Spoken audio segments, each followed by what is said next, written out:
sitting at the bay window, supposedly studying, and I kept saying, "Mom, please look at the waves." And she would yell at me, "You stop that and you look at here and you study. Look at these." And I kept saying, "Please look at the waves." And that, half an hour later, "Mom, please look at the waves." Finally, Eileen looked at the waves and she said, "Mom, you better look at the waves." So Mom looked at the waves, finally. And the next thing I knew, she was screaming, "Get in the car, we're having a tidal wave."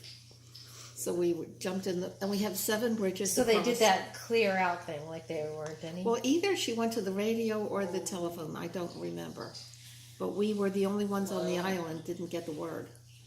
So there was one bridge that was lower than the others, and the waves were washing across it. And it was my turn to sit in the front seat.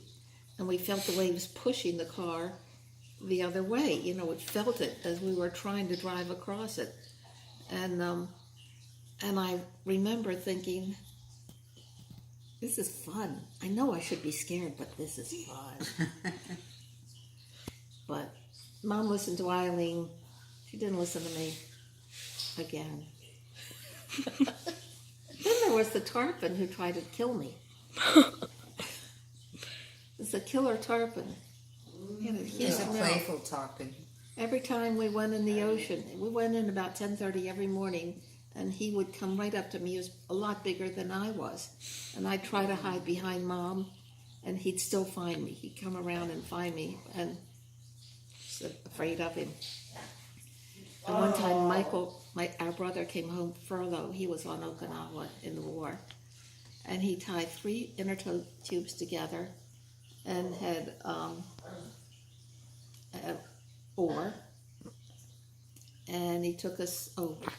It was anchored with bamboo poles, tied ropes, and that was our boat.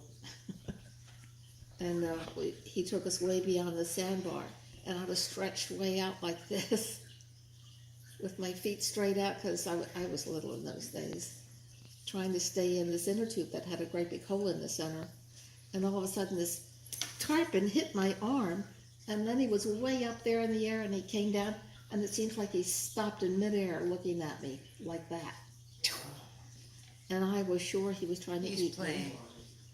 I was sure he was trying. It's my story, not yours. What's